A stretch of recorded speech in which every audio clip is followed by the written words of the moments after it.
quando a gente fala de Value Stream Mapping, né, mapeamento da cadeia de valor, a gente está justamente falando de um pensamento sistêmico. Então, lembra aqui do nosso processo, né? Eu tenho uma entrada, eu tenho um processo e tenho uma saída. Quando a gente olha, por exemplo, para uma fábrica, dá o exemplo aqui da fábrica de sabonete, né? O que a gente tem? Poxa, a gente tem aqui um fornecedor que vai me mandar matéria-prima para fazer o sabonete, tá? Ele vai transportar essa matéria-prima aqui para a minha fábrica. Aqui, eu vou começar o desenvolvimento do meu sabonete. Então, ele passa por um processo. Etapa 1, que ele tem que fazer determinadas coisas. Etapa 2, que ele tem que fazer determinadas coisas. Etapa 3, etapa 4, até o momento que eu entrego o sabonete para o meu cliente, certo? E é a mesma coisa se a gente fosse falar de software. Então, de software, o que eu tenho aqui? Eu tenho as minhas solicitações, né? Ou eu tenho as minhas demandas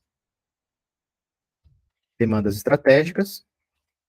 Isso entra dentro de um processo de desenvolvimento, que tem as suas etapas ali, né? Backlog, análise, análise técnica, desenvolvimento, teste, homologação, até o momento que a gente entrega essa demanda para o nosso cliente. Então, percebam, todo o processo de trabalho tem esse fluxo, certo? E cada uma dessas caixinhas aqui acontecem algumas coisas, é como se a gente tivesse um checklist aqui de coisas que acontecem em cada uma dessas etapas de produção, até o momento que a gente entrega isso para o nosso cliente, tá? E aí, justamente, olhar para essas etapas aqui, ó, toda essa cadeia aqui, fazer o mapeamento dessa cadeia é o que chama Value Stream Mapping, tá? Mapeamento de cadeia de valor. Então, o mapeamento de fluxo, né, Value Stream Mapping, é um método muito utilizado em aplicações de Lean Thinking, né, seja em empresas industriais e de serviços. Vocês vão ouvir muito falar disso aqui, de Lean Manufatura, né, dentro das fábricas da Toyota. E aí, quando a gente fala de agilidade em escala, né, como frameworks como Safe, né, ou o método Kanban, a gente também fala muito desse mapeamento de cadeia de valor, né, mapeamento de fluxo de valor. Então, o que consiste fazer esse mapeamento? O que é, na verdade, isso, né? É mapear todas as etapas de um serviço ou processo produtivo. É isso aqui, mapear todas as etapas. O que acontece nessa etapa aqui 1, etapa 2, etapa 3, etapa 4, tá? A fim de analisar o que acontece em cada uma dessas etapas, tirar um as is, ou seja, tirar uma foto de como esse processo funciona hoje, e a partir disso, a gente sugerir novas alternativas, sugerir melhorias, tá bom? Então, é basicamente a gente mapear toda a cadeia de produção daquele nosso produto, daquele nosso serviço, tirar um as is, começar a tirar métricas dessa cadeia e aí propor melhorias. Quando a gente fala de mapeamento de cadeia de valor, de fluxo de valor, pessoal, é justamente um dos princípios do Lean. Ó, princípio número 2, mapear a cadeia de valor. Tá? Qual que é o primeiro princípio? Definir valor. Beleza, o que é valor para o nosso cliente? Essa é a primeira pergunta que a gente tem que fazer. O que é valor para o nosso cliente? O segundo, mapear a cadeia de valor. Então, vamos mapear todo o nosso processo. Com isso, eu crio um fluxo de trabalho, né? Então, mapeei a minha cadeia e agora eu criei um fluxo de trabalho. Deixei todas essas etapas aqui, esse fluxo de trabalho visível, tá? Estabeleci um sistema puxado. Então, conforme eu tenho capacidade na etapa 3 de executar a etapa 3, eu vou puxando demandas da etapa 2 e aí seguindo com o meu processo produtivo. E, por último, perseguir a perfeição, né? Então, é sempre melhoria contínua, Kaizen atrás de Kaizen, tá?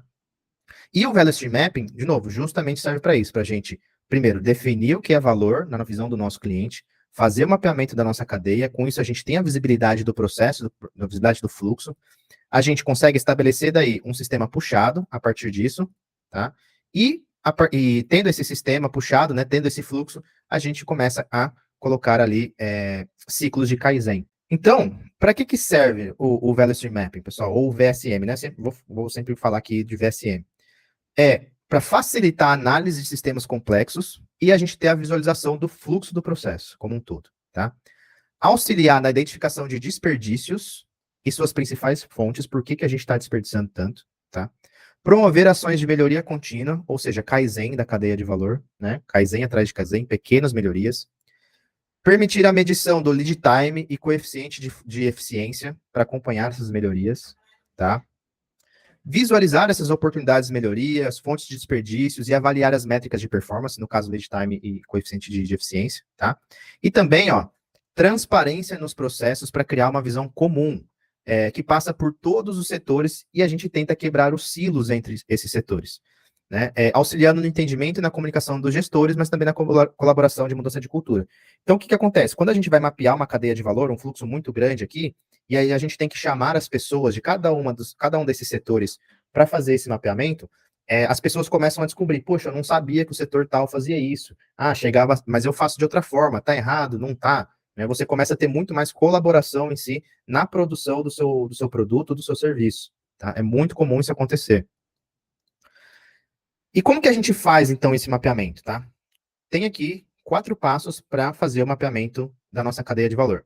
Primeiro, identificar a família de produtos que a gente quer analisar, né? Então, eu vou dar um exemplo. Como acho que a maioria aqui acaba trabalhando dentro de um nível de time, né? Qual é o produto ou quais são os produtos que vocês trabalham hoje? Tá? Essa é a primeira fase, identificar essa família de produtos.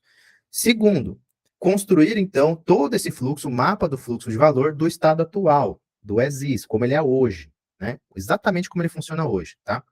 Beleza, eu tenho a foto do ESIS. Agora eu vou construir o to be. Eu vou construir o meu estado futuro. E aí eu estabeleço um plano de trabalho de implementação de melhorias. Então, eu olho para o que é hoje aqui, né? O meu to be. Eu olho aqui para o ESIS, desculpa. Penso em um novo processo, um to be. Começo a metrificar isso daqui. E aí, a partir disso, ciclos de Kaizen, para a gente sempre estar melhorando a nossa cadeia de valor, tá?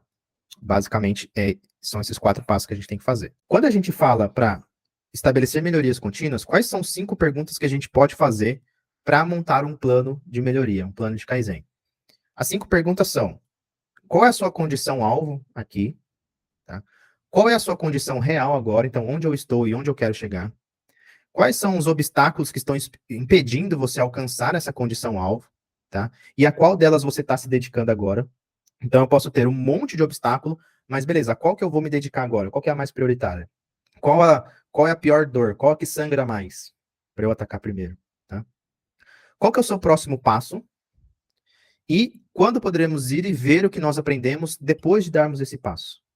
Então, eu vejo a minha condição atual, eu vejo o meu próximo status, onde eu quero chegar, eu vejo quais são os obstáculos que estão me impedindo para chegar nessa condição alvo, eu vejo qual é o meu próximo step, qual é o meu próximo passo para eu conseguir chegar nessa condição alvo, e como que eu vou saber que eu cheguei naquela condição? Como que a gente pode medir para ver se a gente está dando o passo na direção correta, tá? Então, essas 5 perguntinhas são chaves para a gente montar aqui esse plano de